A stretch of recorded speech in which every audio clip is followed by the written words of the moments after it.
Alright, this is how to improve in Rocket League in 2026. This video is going to be short and sweet, which is just like my mental stability.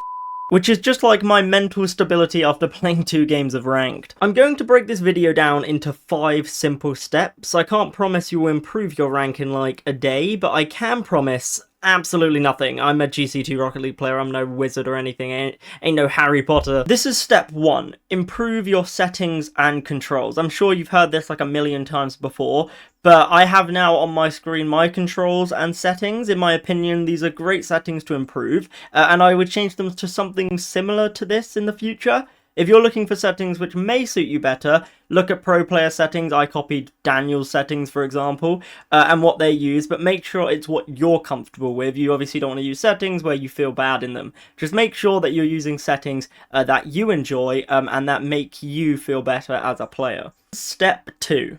Learn how to air roll.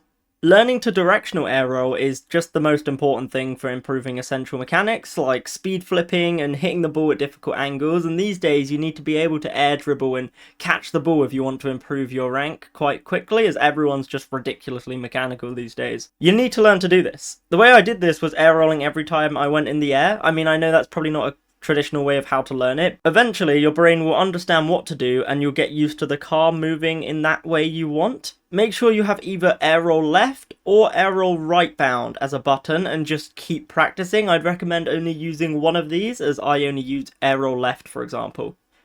Go in free play or training packs and use air roll every time to hit the ball. Just keep doing it. At first you're gonna suck balls, but eventually you're gonna be fine and you should just go and do it. Again, unfortunately, there's no real easy way to learn this. It's just trial and error until you get it right. Well, that's how I did it personally.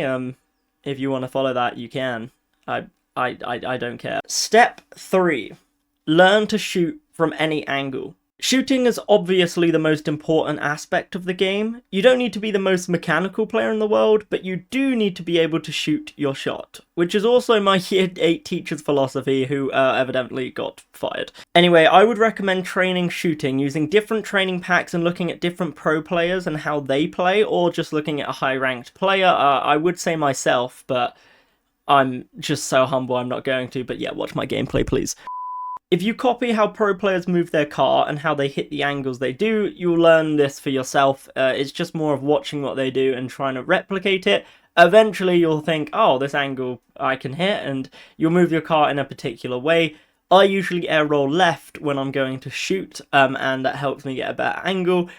But again, it's whatever you're comfortable with doing, and I would recommend just trying to shoot using different training packs and always trying to get the ball on target at first, and then you can go from there. Step 4. If you're playing 2s, don't worry too much about your teammates, unless they're actively trying to demonstrate new ways to rotate incorrectly, obviously.